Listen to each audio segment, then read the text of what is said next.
সুদ খাইয়া অভাব মিটে গেছে কার? কিস্তি লইয়া প্রয়োজন শেষ হয়েছে কার? আমি তো জিগাইছি বহুত জনের, বহু মানুষের। আমি তো ব্যক্তিগতভাবে কত মানুষের এখন না একটু বেশি ব্যস্ত। আগে তো আমি এই রাত্রে বিরাতে চা দোকানদারের লগে বইতাম, কথা কইতাম, রাতের 1টা বাজে 1:30টা বাজে মাহফিল থেকে আসার সময় কত মানুষের লগে কথা বলতাম, শুনতাম, জিগাইতাম। কই কারো তো কিস্তি চলে 4টা 6টা, অভাব তো যায় না। আজকের বাজার তো শেষ হয়ে গেছে রাইত হইতে হইতে, তো কালকে তো আবার বাজার করণ লাগবো, তো প্রয়োজন শেষ হইল কই? কথা বলেন না। সোফা তো বানাইছেন ঠিক আছে, কিন্তু বছর খানিকের মাথার তো বার্নিশ উঠতে গেছে, কালা কালা দেখা যায়, যে এটা তো এখন বার্নিশ করা দরকার, তো প্রয়োজন শেষ হইল কই?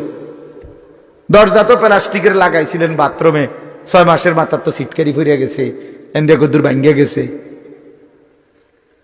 প্রয়োজন শেষ হইল কই? বলেন বাবা, প্রয়োজন শেষ হইল কোথায়? কই? কোন প্রয়োজনটা, কোন জিনিসটা অক্ষয় হয়ে গেল? না, এমন নাই।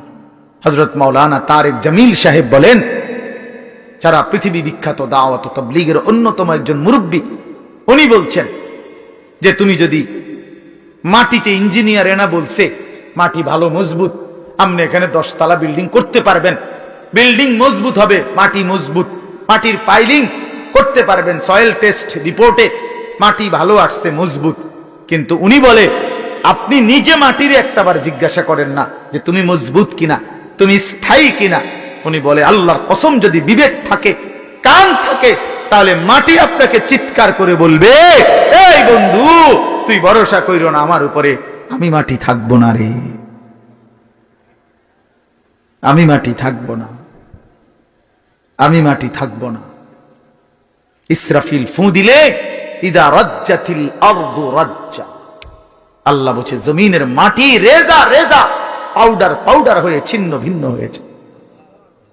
আমার হযরত আল্লামা মুফতি মুশতাকুন নবী সাহেব বলে যে ভেবে দেখেন তো, আমরা এখানে নিরিবিলি এখন মনোযোগ দিয়া বসে আছি, হঠাৎ করে এই যে লাইটগুলো, এই শুধু এই লাইটটি একটা একটা করে ঠাস ঠাস করে ফাটতেছে, ভাঙতেছে, মনে করেন নিজে নিজে।